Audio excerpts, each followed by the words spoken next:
Welcome to the Nerd Party.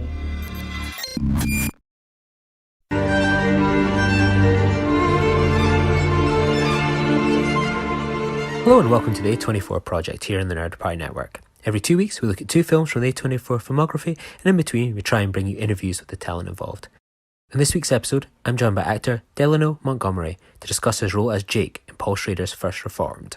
Delano talks with me about his passion for acting, the audition process, working with Ethan Hawke and Paul Schrader, the impact of First Reformed, his creative process behind bringing Jake, an arrogant Christian, to life, and much, much more. Thanks to Delano for joining me, and I hope you enjoy the show.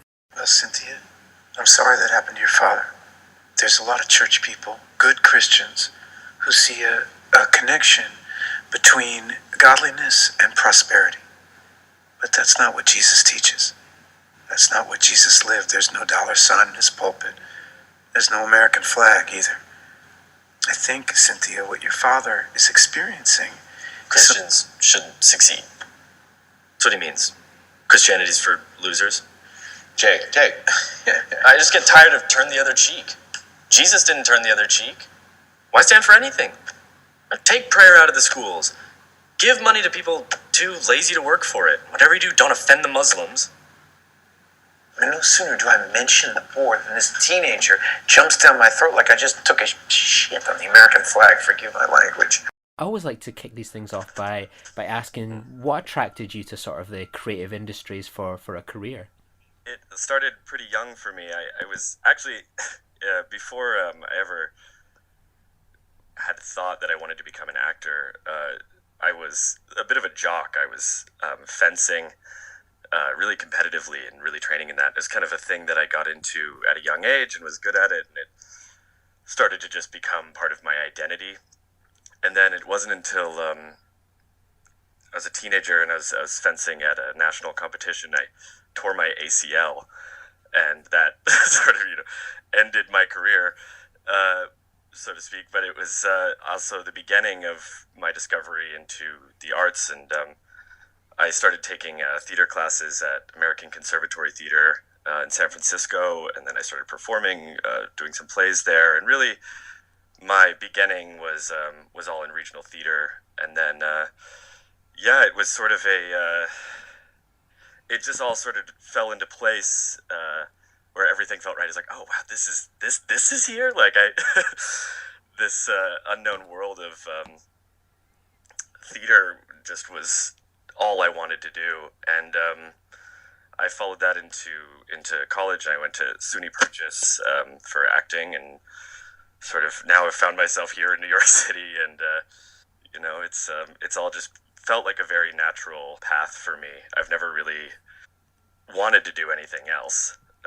Although, of course, being an actor, I'm at the beginning of my career, so I'm, of course, doing other things as well. I noticed on sort of IMDb, I never know how much faith you can put into these things, but I noticed you also kind of studied in the UK as well at sort of the British American Drama Academy. What did you sort of find the differences between sort of America in terms of how they encourage actors is compared to the UK? My experience in the UK was so great.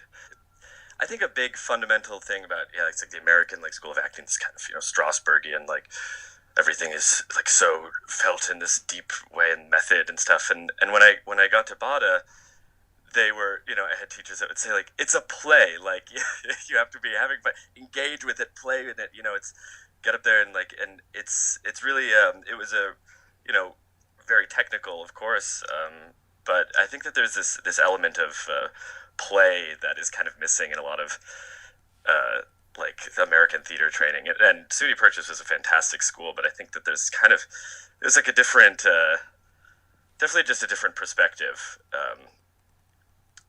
as far as the approach to text is just much more playful, I think, and really just engaging the language and understanding too that it's like, you are on the stage in front of these people. Not that that's really not a part of American acting, but it's that it just felt more alive in the room. Like everyone was just encouraging you to play with it, really, just taste the words more and play with that, and not always being so focused on the self, the Strasberg's thing and all. It's kind of always felt very much like you're always cycling through this, checking in with yourself, and it for me, I mean, just ended up honestly like making me more tense or more self-conscious, and kind of the the other approach, the approach with language first, is it felt much more of a natural way into the actual moment. What were the inspirations and influences on your your early career and that maybe push you towards acting? Well, I had a few teachers that really had believed in me in a way that that really pushed me over the next hurdle. Where Kim Taylor, who was my high school theater teacher, she was really I mean, as far as a high school theater teacher goes, she was an incredible director and acting coach, and she really encouraged me to take it further, which is how I started doing classes at ACT. And then I had a teacher there, Craig Slate, who also became a mentor of mine, is still a good friend of mine, and I'd say it's my teachers that were really my biggest inspirations. I mean, of course, I have actors that I admire and I've always admired. Um, I've always liked the character actors. People like Willem Dafoe have always been really interesting to me, and I think I'm really driven to find I guess the to talk about like inspiration like that. It's like I think realistically my inspirations come from those who like actually were there with me, but it's it's hard to say that I haven't been like just totally like sometimes look at these great performances and it just changes my whole like vision and drive to pursue different parts of theater and literature. How did you then sort of transition into from kind of student to a professional actor? How was that sort of transition period? Well, professional actor. Well, it was. I look. I'm at the beginning of my career, and it's been difficult. There's times where when I'm working, of course, it feels great. And then there's long, stretches of auditioning and things not necessarily working out. And I've always, I think it was a struggle for me to find ways in which I could maintain, a creative life and with things that were in my control. Where it's like I've done a lot of short films and stuff with directors that I went to school with, and I produced a web series and a comedy with another actor friend of mine, and this kind of focusing on the things that were in our control, that were directly involving the people around me. That I'm very lucky to have this like artistic family that I live with out here. But it's like it's difficult transitioning from working on Pinter and Shaw and all these great writers, and then coming into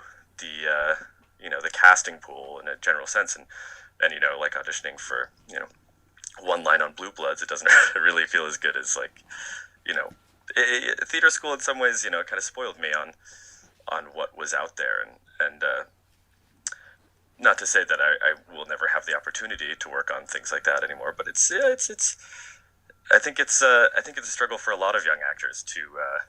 It takes a long time, I think, to really get your feet on the ground and kind of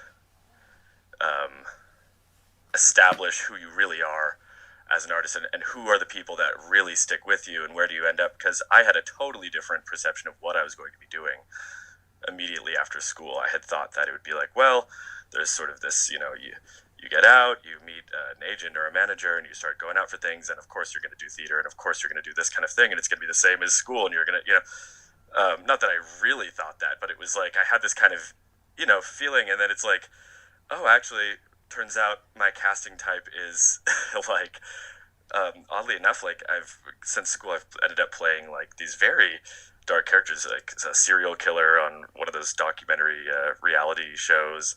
Like, this character in First Reform, Jake, is, a religious sort of young boy, and I'm just constantly being sort of surprised by what my casting type might actually be and what roles I'm really suited for in the industry. It's always been interesting. And I'm shooting a movie this summer, and I'm going to play a preacher, so it's kind of been an interesting common theme with religion and faith in my career, because it was never what my perception of myself was before.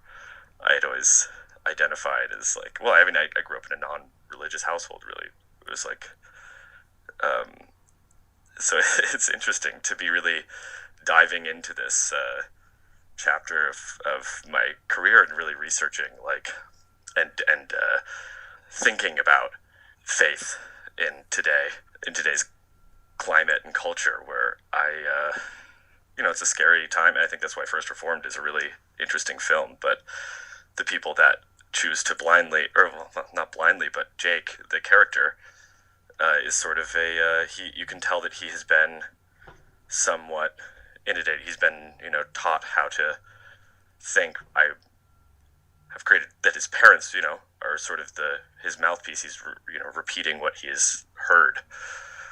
But the ability to just blindly believe versus to, really dig into these tougher questions. But I would say, for me, it's difficult, and it's a bit of a struggle. I'm we find ways to at least I feel like I found a way to be pretty agile in that sense, where it's like, if I'm not working, there's things that I can be working on, and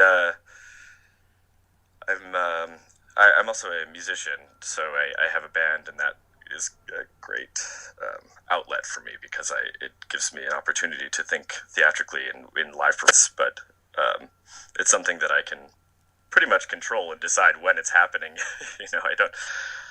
I don't have to audition too much. For those kind of maybe tuning in for the first time that are familiar with you for your work on First Reformed, you've touched on a few kind of titles there and roles. Is there any work that you would recommend people to seek out and recommend if they were sort of wanting to turn it into a bit of a U marathon, really? Well, there's a few things. My best friend Evan Daves, who is also a fantastic actor, and I worked on we worked on a web series together called Ghost Bros that we wrote and directed, and it's a comedy mock reality about ghost hunters that are investigating the paranormal.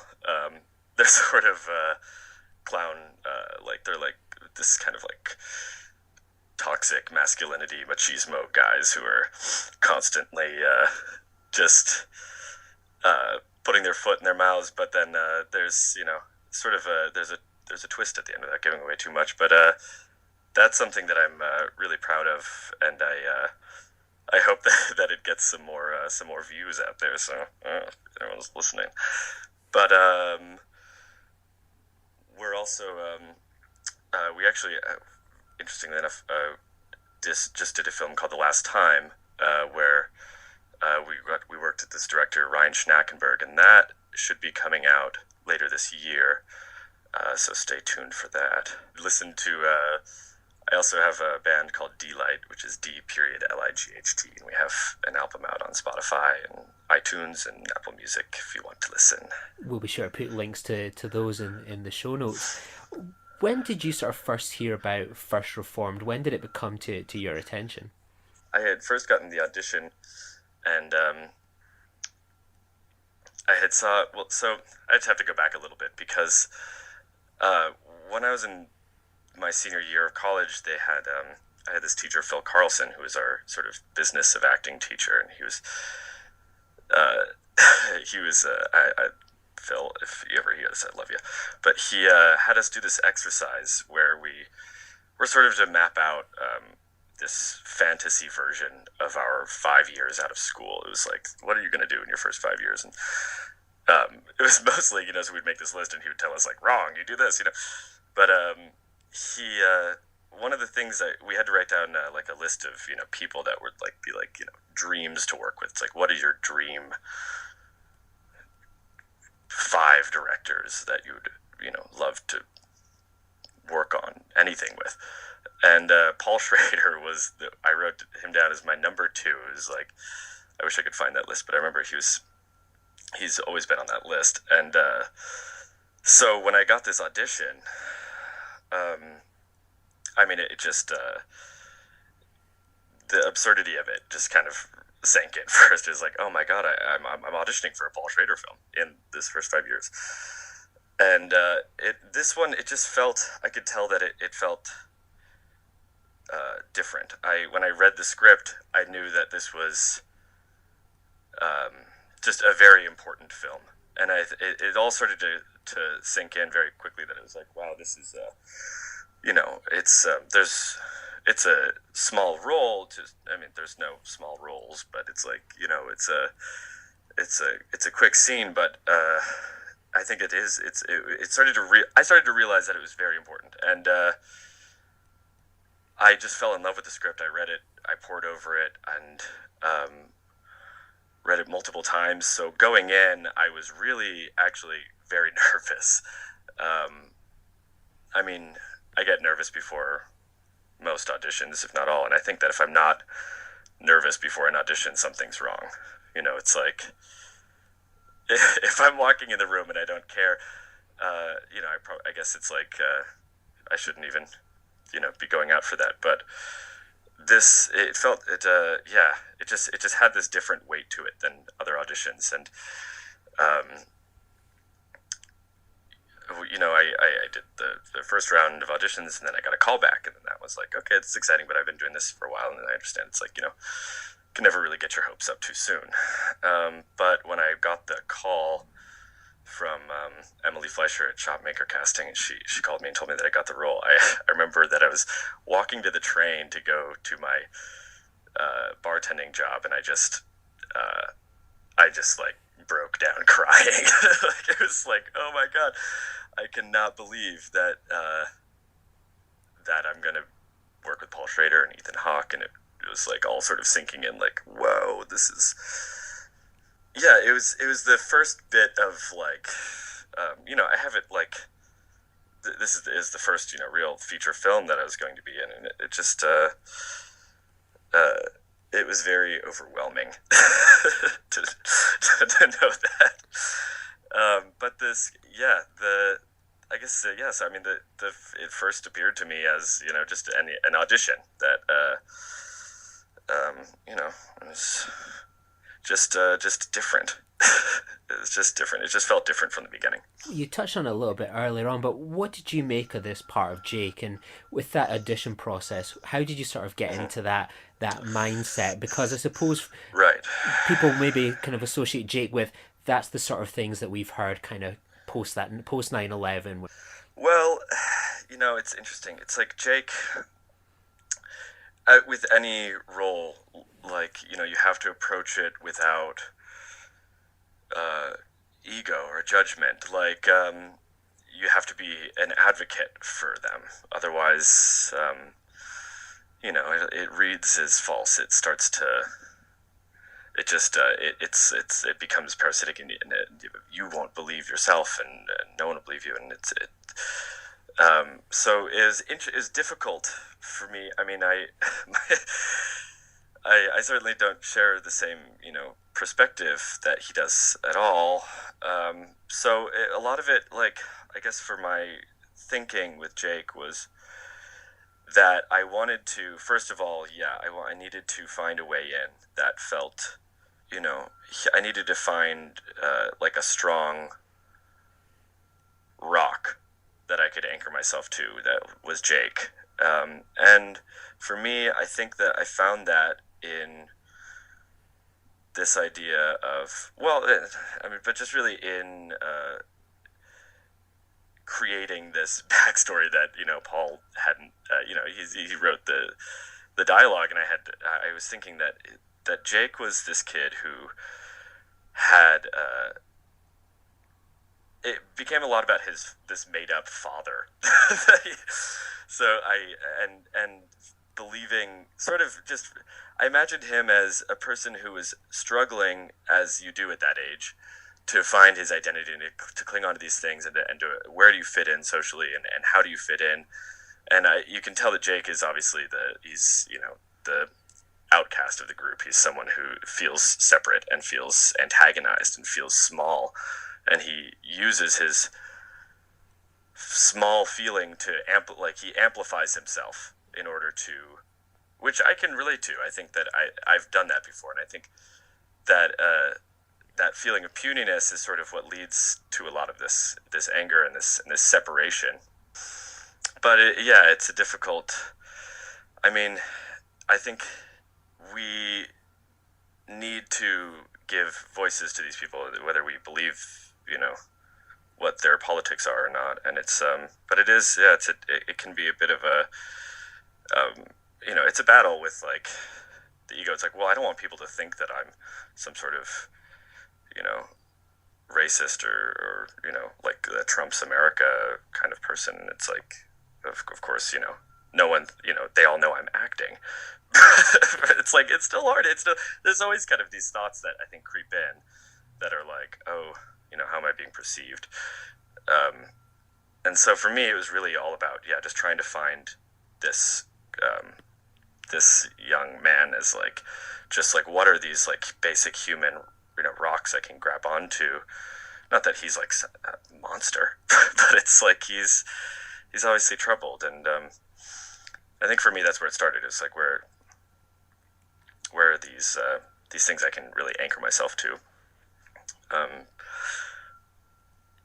What was your first day on set like, when you, as you say, this is the moment you kind of, that 5-year plan, Paul Schrader's there, Ethan Hawke. What was your kind of first day like, from costume to getting kind of set up for the day?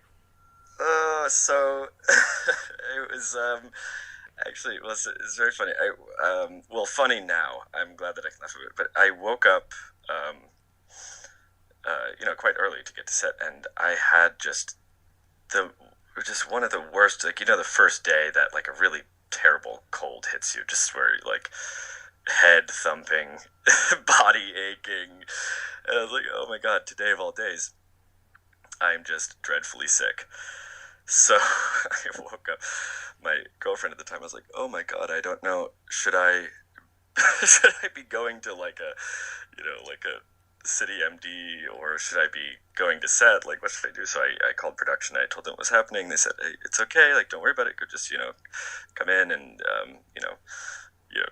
don't shake too many hands, and, just be, So I took some, cold medication, and I showed up, and I said, just like kind of the ride there on the subway to this bus that was meeting me was just like, oh my god, I cannot believe that the day has come and I'm ill.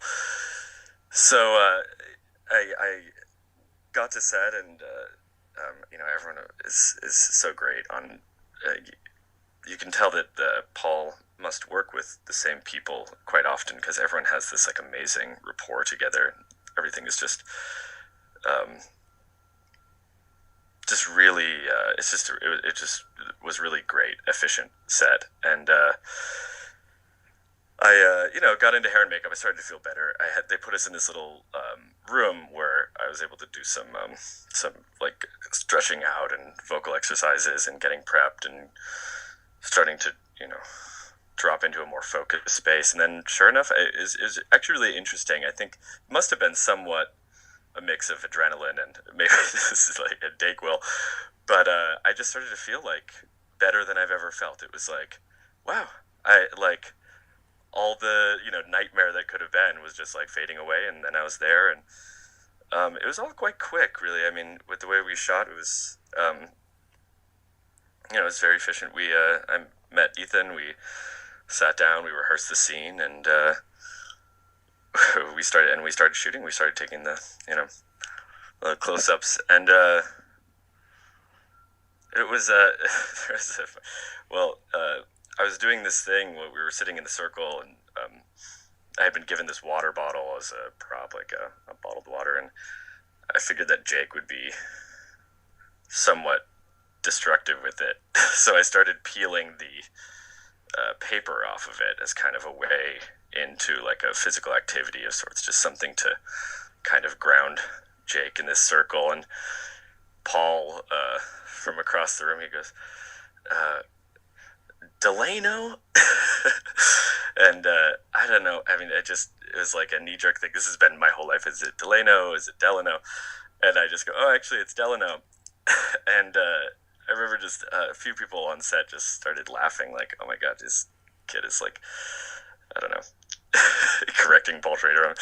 But so then people started coming up to me going, oh, hello, Delano, and like making it kind of a thing. But yeah, he had wanted me to continue doing what I was doing with the water bottle. It was like it had turned into, I guess he wanted me to keep it. I mean, it's interesting when you watch the movie. It's like you can see it in my hand for a second, but it's not really a part of the scene at all, I think. But it was, it was just it was a treat. And Ethan is such a giving scene partner. When we ran it, the first couple times, he's always just so like, he's just very he's just a very good and easy actor to work with, where he's just very communicative, very giving, very, he was definitely, a wonder to act with. I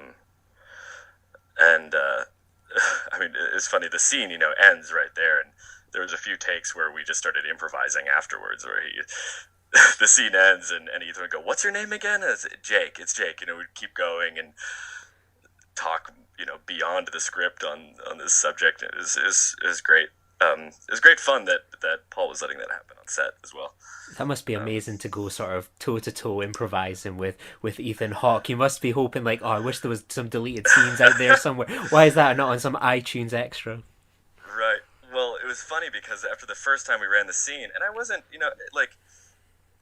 I was obviously feeling a bit under the weather, but I wasn't particularly like, I didn't have like the like starstruck kind of like, oh my God, it's Ethan Hawke. Like, I mean, it was like, yep, that's definitely Ethan Hawke, and we're gonna do this scene. And the first couple times we ran it, I think it was after the second time, he looked over me. He said, "Hey man, don't be afraid to jump down my throat. Don't be afraid to interject." And I think it was just being in that kind of like, we'd already been bickering, essentially. So we had this like thing, we were kind of being like playfully combative with each other, and I don't know where I got the like. I mean, like thinking back, it's like, wow, why did I say that to him? He said like, "Hey man, don't worry about like interrupting me." I was like, "Oh yeah, no, I'm not worried about interrupting you. Like, let's go, And it was kind of this like moment, like, oh my God, what am I like? I'm really just I need to chill out. But yeah, it was really fun. I mean, looking back, of course, it's like, I'm sure he probably appreciated that we were just, having that energy back and forth. But at the time, I thought, like, oh my God, does Ethan Hawke, like, hate me? Like, does he think I'm, like, this arrogant kid? It's like, go back to scooping ice cream or something, So I don't know. It's like, I'm sure he didn't think that way, but it was kind of, at the time, yeah, a bit spicy. I think in like his next scene after that, like he says, I had this young arrogant guy just jumping down my throat afterwards. Now I don't know if he's talking about you or Jake. It's just hard to know now. Yeah. Well, what he doesn't know is that I used to, one of my first jobs out of school was scooping ice cream. It's like, oh, the many, I diddly deeds, the many jobs I've had, and it was actually in the neighborhood that Ethan Hawke lives in, and he would come into the ice cream store, and I'd get him at his kid's ice cream and stuff. So it's kind of this funny thing. I never brought it up on set, of course, because I don't think people really want to know that they're acting with the guy that was serving them ice cream. Not that he wouldn't understand, but it's kind of a funny connection that he doesn't know about unless he listens to this. That's awesome. How did you find sort of like, obviously Paul Schrader was one of your dreams to kind of work with. What was he like as a director on that day, and what did he sort of tell you about Jake? Well, he and I really spoke briefly. When you're on camera, he is creating so many aspects of each shot. He's really meticulous. So he's focusing on so many different things, and I feel like he kind of, I think he, through the audition process and wanting to work with me for this character, I think that he had given me sort of I think he trusted, like, that I had the right idea for this scene. That it was, he didn't really need to give me too much, direction as far as, like, what the perspective was. So really, like, our interaction was, other than being in an elevator with him and talking about, Delano being a somewhat presidential name, and he sort of, sorry that he called me Delano, but it was like, whatever, I don't care, I'm used to it. But our other than that, our actual, interaction was mostly just that we would do it multiple times, and each time I would try and give him something slightly different, where it was like sometimes more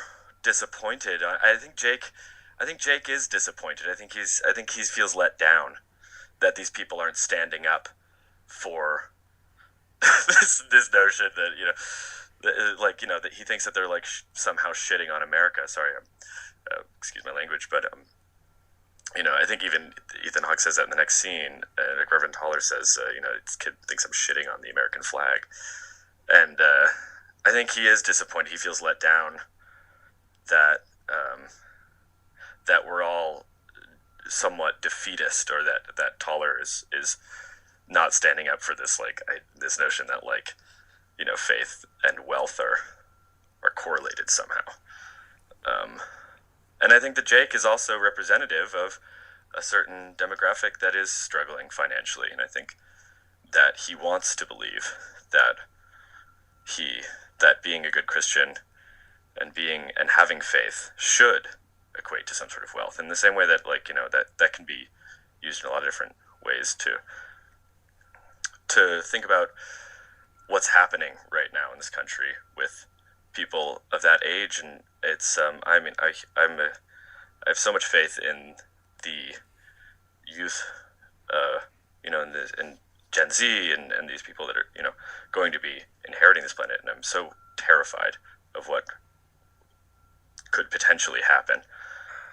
And I think that there's this, he is a young man who is so disappointed, and that's another way in which I relate to him. But of course, he is disappointed about other things. How do you look back on your sort of experience on set, working with kind of Schrader and Hawke and playing this kind of role? What's your kind of abiding memory and takeaway from it? I think that the things that, other than just the immense amount of pride I have for being in a film when I saw it at New York Film Festival, and I remember thinking, like, wow, this is a really important film. And that's really, it's just to be a piece of the puzzle that moves this story along. It just gives me a great sense of pride, and I'm just so blown away by Ethan's performance in the whole film, and Paul. It feels like it's this culmination of, like, an entire career that this film came out of, and he speaks about wanting to going into making First Reformed as wanting to make a spiritual film, and for me, that's what this movie really is. It transcends all of the separation and all the little pieces that lead up to this moment, that last shot, and it brings us all together in this.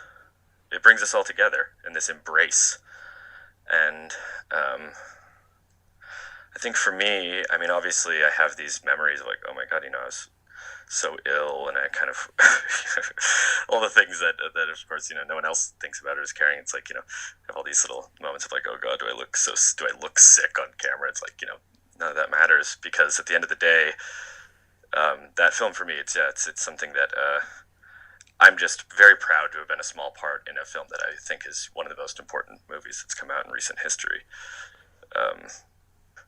So it's sort of this bizarre feeling where it's like I don't really think of it as like, oh, it's like, I don't know. When I think of first performance, I don't really even think about being in it. Like I'm more just like a fan of what happened. You know, I'm in awe of like the film itself. I think it's just I think it's a masterpiece, and so my like, yeah, I guess my perspective it's somewhat bizarre. It's like it feels like a dream. Like, oh, I was in it. Oh yeah, of course. Like, but wow, like I don't know. I just marvel at everything else that occurred. If that makes sense. Yeah. So what was it like? When did you talked about seeing it sort of for the first time at sort of the New York Film Festival? Then what was it like when you sort of see the trailer for the first time, and then what's it like going in to see that film? Going, I'm going to be in this Paul Schrader film. I hope I've made the cuts, or did you always know Right. you were still going to be in it? What's it like waiting to hopefully see yourself? Do you get caught up in the Oh film, or do yeah. you get caught up in like, oh my god, what am Uh, I going to be like? right. Yeah. Well. Yeah. Of course. I mean, look. I don't. I don't like to watch myself act. You know. And it's always kind of this cringy thing where it's like, oh, like the scene is coming up, like my heart starts racing, like, oh God, like what's it, I definitely I have that I have that, uh, uh, yeah, it's sort of like it's not that I watch it and I try and pick out all the like shit, like, oh my God, my acting teacher would be like, oh, relax your eyebrows, whatever. I'm not like going through like that, but I think that there is kind of always this feeling of like, yeah, did I do okay? It's now been immortalized, and it's like it's stuck in there. So it's there is sort of that. But honestly, I didn't really. I was just excited to see the film, and I was so curious. I was very curious, and I was very excited, of course. But yeah, just very curious. I think that uh, I wondered how he was going to tackle some of these scenes. Like reading the script, it was like there's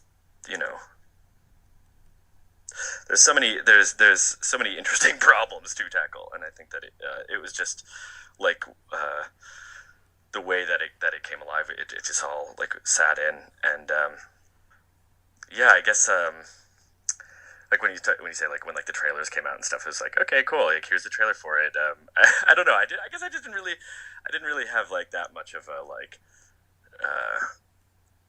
leading up to it like suspense. It was more like, oh man, yeah, like the little things, like, am I gonna look sick?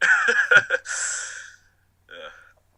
With the when you kind of came away from that film, and then it becomes one of these films that people talk about it. It's polarizing. There's people have Hmm. torn debates about certain things. It's had this huge impact. It's gone on to be nominated for an Oscar as well.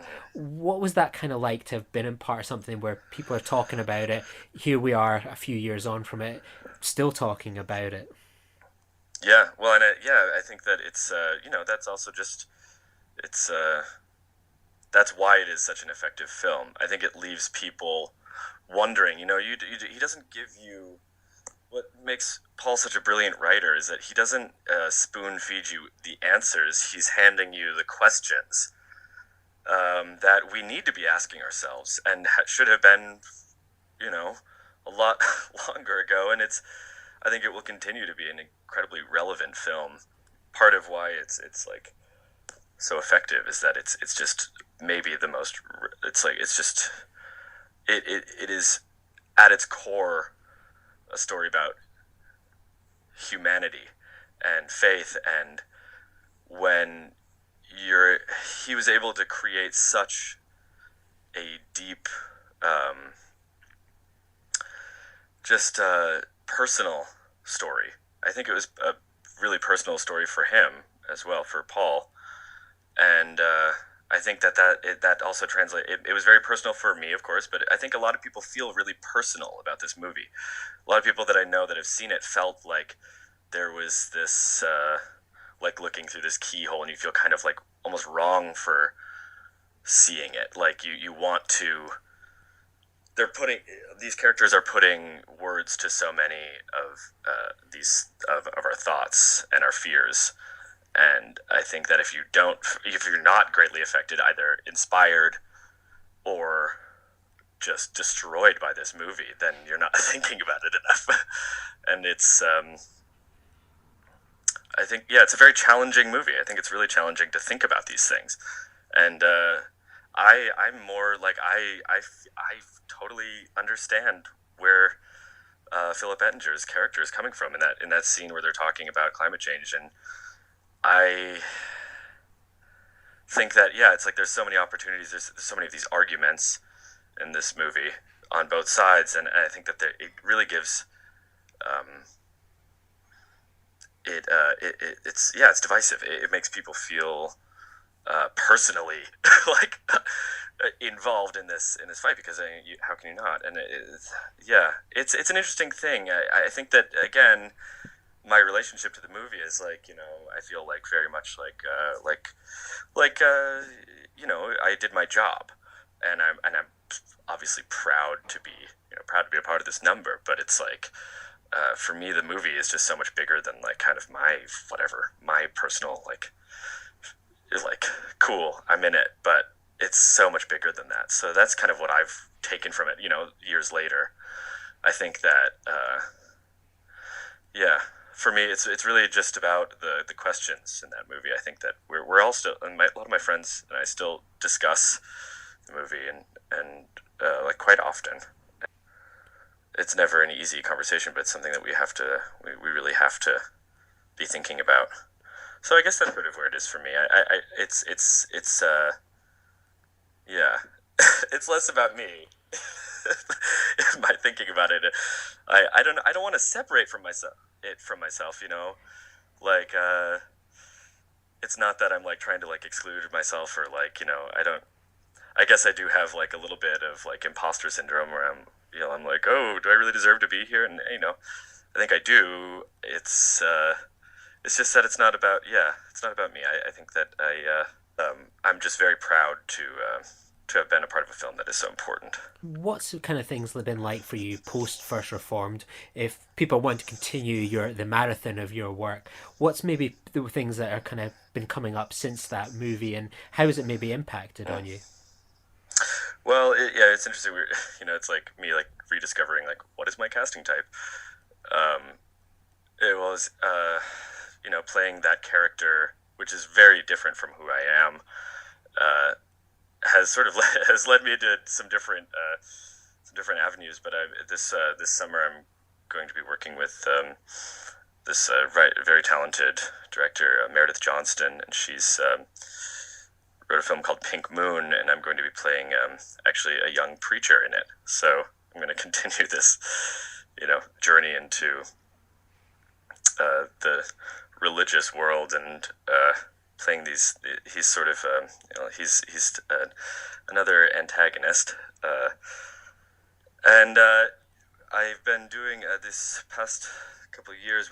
I've been working a lot with this director, Ryan Schnackenberg, and he's done a series of short films, and I've been working with him a lot. So we've put out one of them is called Hannah for the Weekend, in which I'm one of the lead roles, and then we just wrapped and are in post for another film called The Last Time, which I also star in. So those will be hopefully available soon. I think that The Last Time will probably be hopefully premiering in some festivals. So I guess keep your ear to the ground there. And hey, if you want to marathon me, I would check out. I just put out a music video for my single, which is called Pressure Spot.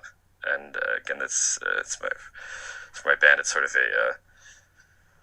a glam funk project that I guess this is like, it's one of the ways in which it's like, how do you stay sane in this industry? And it's one of the things that I could control. And I really love playing music as well. So that's sort of been a theatrical output for me, doing this show that's sort of very heightened stakes on stage. But if you'd like to check that out, we just put that out and have entered the music video into some festivals as well. Awesome. So there's a few things, and then Ghost Bros, of course, is it's just kind of a ridiculous comedy, but That is something that I wrote and directed. But there's more to come. We've my friend Evan, who I did Ghost Bros with, and I have a few things that we're going to be shooting soon that I'm not really sure how much I can talk about. But one of them is another mock reality TV show about doomsday preppers. So to keep it in the the end of the world. You've got me sold on those ones. And kind of finally, we pose this to everyone that we get on. Sure. What's your opinion on A24, and what are the highlights, apart from First Reformed, obviously, are some of the highlights of their filmography for you? Oh, man. Well, they've really, as a production company, they came out, I think it was the first movie that I really remember being like, okay, A24 did this. It was Moonlight. That for me was like, wow, like, okay, this company is going to be big. And then of course now it's so it seems like all the best films that come out have their name on it. For me, man, The Lighthouse was just, it blew my mind. I'm also just a huge Willem Dafoe fan. I love Willem Dafoe, and The Florida Project was also a fantastic movie. But The Lighthouse just kind of captured something that I really miss in I think, and that I really miss in being a part of the theater world. But it was for me, like that movie felt like a play, this kind of sea shanty nautical witchcraft thing that I've never seen anything like it before. It was like, just to me, that's like one of the highlights of my years watching that movie. I thought it was, you could pause almost any moment in that film and it would be like a printable photo that you'd want to put in a nice frame. It's like, I just thought it was so gorgeous and destructive, and I would love that. I kind of had this feeling watching it where I was like, it just made me want to like jump in it and play with those guys. They were having so much fun. You could tell they were just both just like so wrapped up in this like incredible tone and energy of that movie. It was so exciting to me. I could talk about that movie all day. We'll have to maybe get you back on again to do a little special on that one. Yeah, where I just talk about how much I love Willem Dafoe. And kind of finally, what's the best way to kind of keep up to date with any sort of news, information that's kind of coming out, or keep up to date with your music videos, any performances that are coming out? If people wanted to go, where could I get that t-shirt that Jake wears in First Reformed? That is really trendy. Where's the best place to reach out to you? Oh man, I wish I had that shirt, that color. I would say, I try and update my Instagram and stay active with that to keep people in touch with my music. And on Instagram, I'm Top Quality Man Friend, which is all one word, and it's a reference to actually a character in the music video.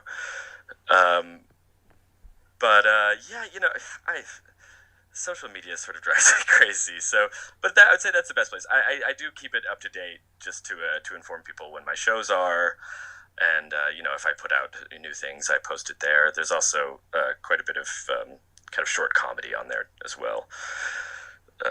So I would say that would be the best way to sort of spy on me. But otherwise, I'm on IMDb, and yeah, we also have a band page, which is It's Delight, ITSDLIGHT. But there's links to that on my main page. Perfect. Well, thank you so much for joining me today. It's been an absolute pleasure to go behind the scenes again on First Reformed, and really hear about kind of Jake and Paul Schrader, everything like that. It's been a real pleasure. So thank you very much. Oh, well, thank you very much. Thank you. It is my first podcast. I will always remember it.